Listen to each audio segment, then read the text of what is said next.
Hi, I'm Steve Lindenau, CEO of Easy Motion Electric Bikes in North America.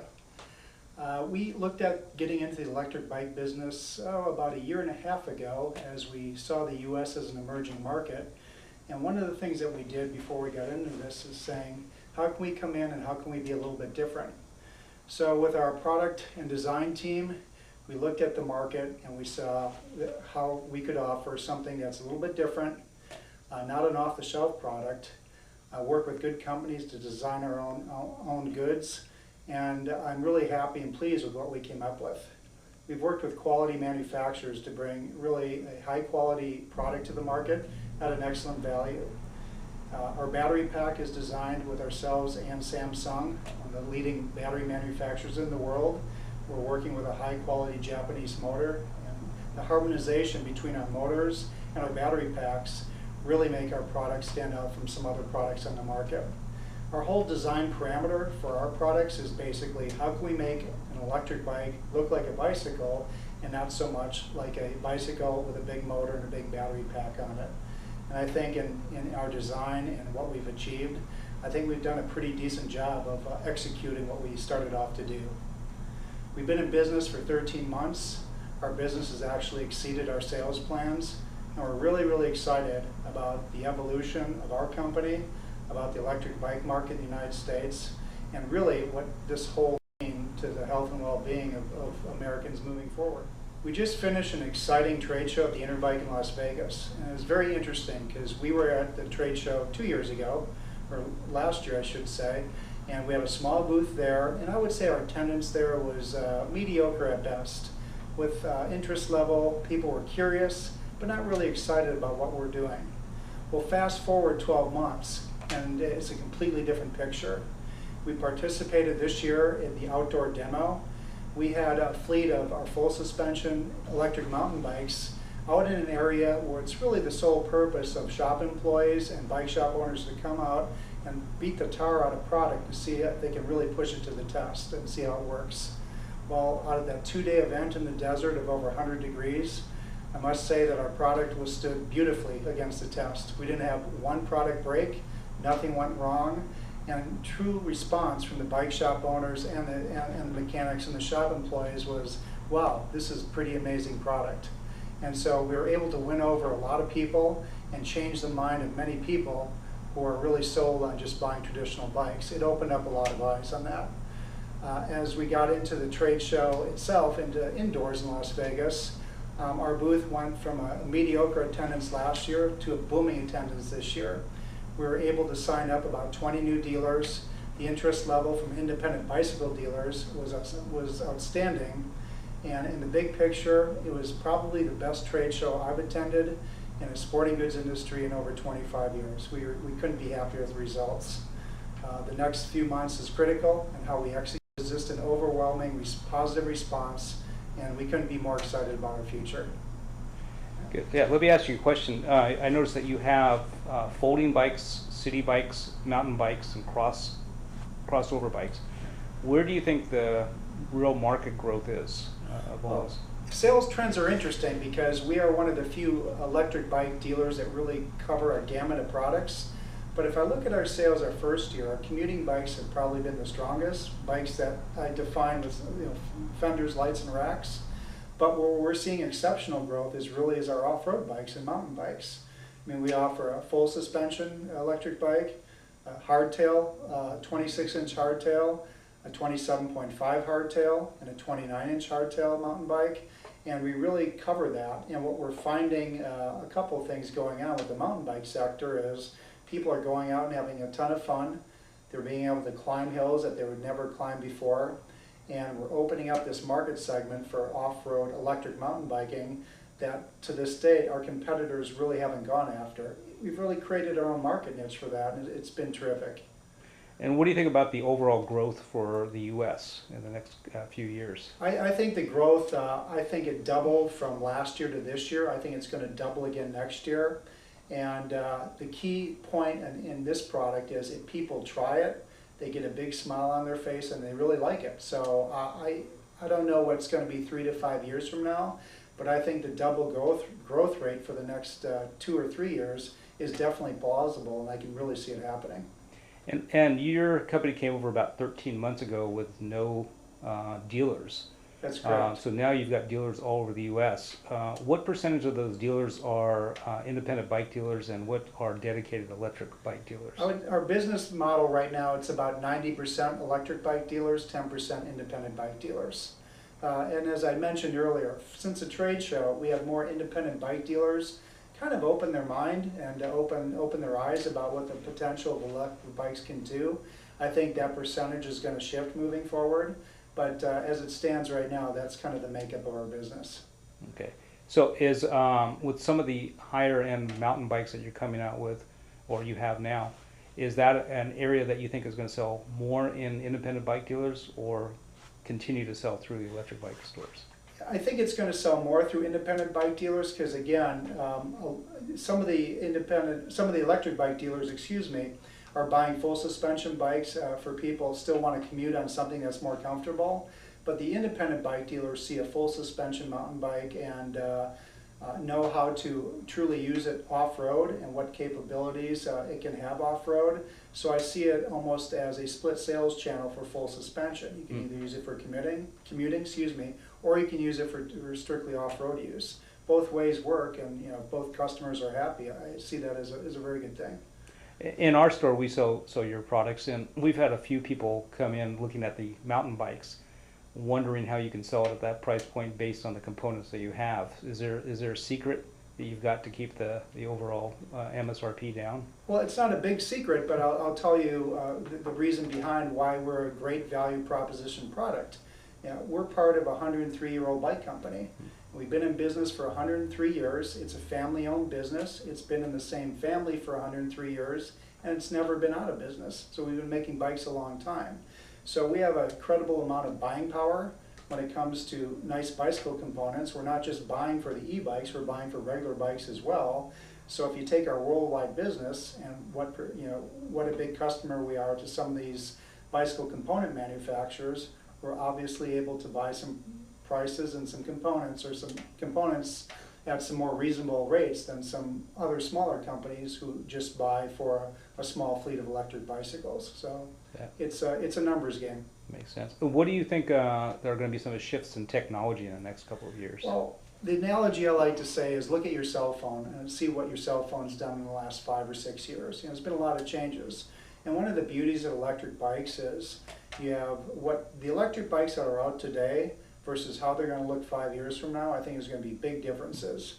There's going to be big shifts in controlling the bike. There's going to be big shifts in battery technology. I think one of the reasons why I'm in this business and I think it's so exciting is there's so many changes and it's happening so fast. You barely have time to rest. It's just keeping up and trying to outsmart your competitors on how you can spec the next technology that's going to make it simple, easy to use, and very efficient for the consumer, and really make them want to buy it. And right now you have your own motor and battery technology that you're putting on your bikes, but you're introducing Bosch. What's the decision behind that? Well, it's nice. Our own motor and battery technology is a rear drive system. We believe strongly in rear drive and in capabilities of what it can do. The Bosch system is a center drive system. It's motored based out of the bottom bracket of the bicycle. And that has some advantages as well, and it also opens up some design parameters, some components you can use that you can't use with the rear drive system. The other thing is Bosch has an incredibly great name in product qualities, in automotive and home appliance, and Bosch is very methodically looking at e-bikes, has designed a great product, and we're very excited to be offering 2 different systems that will be great quality to our consumers, and will really broaden our line and have a very solid premium line of electric bicycles. That's going to put your price point above $4,000. How do you feel about that market as you're approaching the $4,000 to $5,000? I think it's all comparative, because I think if you compare our Bosch bikes with other Bosch bikes, I think you'll find that we'll be priced competitively as well. And Bosch systems aren't as inexpensive as some other systems, but with the name Bosch, you are getting a great quality product, and I think we'll be priced competitively with the new Bosch system as well. Good. Next, what we're going to do is we're going to go ahead and look at one of the bikes and get a little bit more information about it. I'd like to introduce you to one of our best-selling products here. This is our Neo Carbon, and to my knowledge in North America it is the only true full carbon electric mountain bike on the market right now. And I'd like to show you some of the highlights and the features that our bike has. Starting up here with what I like to call the cockpit of the bike, I'd like to show you our controller and how our display works up here. Our display systems, our design was to make it as simple as possible. If you hold the button down for 3 to 5 seconds, it activates the electrical system on the bike. It shows you how much battery you have left, it shows you your miles per hour, and it shows you total trip, and it also gives you an odometer. So you can measure trip by trip, and it gives you continuous odometer movement on that. The bike from itself and how it's controlled is there's different methods to it. There's a no assist method, and that means 2 things. No assist means the bike works as a regular bicycle, and one of the beauties of our bikes, because they're spec'd with very nice bicycle components, is that it rides like a regular bicycle as well. You don't have to use any electricity at all. You can ride it as a bicycle. It's a great feature. And the other thing that no assist has is that's when you activate the throttle mode of the bike. So if you're biking along, you need a little extra movement on it. If you do that and you twist the throttle like this, the bike will accelerate when it's in no assist mood. So the throttle is just like a motorcycle or like a scooter, works very well, very easy to use, and we've gotten a lot of very positive feedback with it. Outside of that, if you go up a notch here, there's 4 other assist levels of the battery that'll help the motor accelerate. We have Eco, we have Standard, we have Sport, and we have Boost. And what the 4 accelerated levels mean, basically, it tells the motor how much battery is going to be surging towards the motor, and will give you extra power. Now an Eco Power is what we call, puts the bike into a pedal assist mode. And pedal assist is basically, there's a torque sensor in the bicycle. It's in the rear dropout back here, and it senses when there's actual tension on the chain. It activates the motor and activates the electrical system, and the bike will actually assist you while you're pedaling. When you stop pedaling, the motor cuts out, but when you pedal again, the motor starts up again. So it's an excellent feature, and the pedal assist is what most people ride our bikes into. So if you go up a level from Eco to Standard, again, there's more of an electrical surge that goes in the motor, and what that basically gives you is more torque and more power. As you go up in the different levels, again, the bike has more torque. Of course, the slight negative of going up levels is it does eat more battery. So you have to find a happy medium for yourself, which way you like to ride your bike in. A lot of people ride just in Eco, or commute in Eco or in Standard, and are perfectly happy with that. But you can pick the battery assistant level that really suits your needs. Total recharging time on our bicycles, I get that question a lot, is basically a standard charge on our bicycle, given a relatively flat surface, will last about 50 miles. So that's what you get on a charge. And as you can see again from our design, is if I look at the frame of our bike, when we started off with our project, is how can we hide the battery? And as you look at it, it's hard to see, but the battery really comes off. It's a key, and the battery easily removes this way. Has a charging port here, and the charge time for our battery, it's 2 hours, you get 80% of a charge, and 4 hours is 100% charge. So after you're done with your commute or anything, the charge time is actually relatively quick. And again, the battery locks on and off to the bicycle, so it's just a matter of taking the battery on and off and locking it onto the frame that way. It's really a slick system.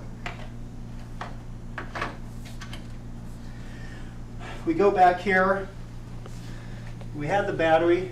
Underneath this part of the bike is the brain of the electronics.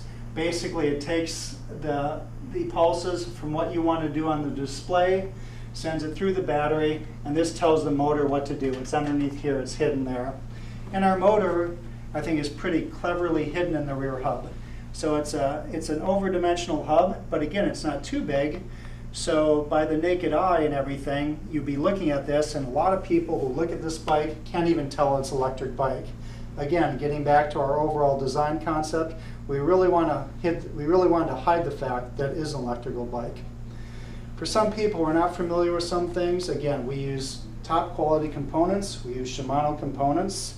Other things we use as well is we do have hydraulic brakes on our bicycles. I think bicycles going the speeds that we go to are important to have hydraulic brakes. Just like your car has, or a motorcycle, hydraulics do a great job of stopping you, and they're incredibly reliable.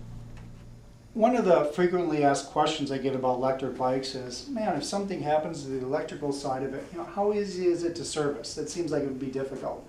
Well, it's really not. It's pretty simple, really. Our display actually has a number of different error codes. If there's something wrong with the bike, it'll actually diagnose what's wrong with the bike and tell you on the display, per the error code number, what's going on. So we have a list of 1 through 16 error codes. And if it's an error code that says 13 or something, it might indicate that there's a connection that's missing, so it allows you to troubleshoot. So for the mechanic or something like that, if they're looking at how to fix this bike, if there's an error code, really the way to fix it is easily discovered through just reading what's on the display. So it's one of the design things that we really put in this bike that makes servicing a lot easier. From a serviceability and motor quality and everything too, I've been extremely happy with the quality of our product the first 13 months we've been in business. Our error codes and our quality has been way above my expectations. And of course, as we strive to build more bikes and bring more different styles of bikes into our market in the future, our quality is always remaining to give the market a great quality product at an exceptional value. General serviceability of the bike, if we have 2 components here that makes this, again, truly exceptional. If you look at the electrical components, they're very easy to service. If you have a part that goes, if you have a controller or display or anything in between, these parts really just basically unscrew from each other. It's a fast replacement. It's a few minutes and you're up and ready to use your bike again. The other thing that we've done that's incredibly important to us is, again, using name brand components throughout the entire bicycle. So we have a lot of Shimano content on our bikes. We have name brand hydraulic brakes, etc. So if there is a bike part on here that goes well, again, the availability of replacement bike parts, again, we're well stocked, but show our major suppliers of Shimano and things. So it's very easy things to fix. It's very easy to fix products on our bicycle and to get you up and running again. Really thank you for your time today, and please consider purchasing an Easy Motion bike. Thank you.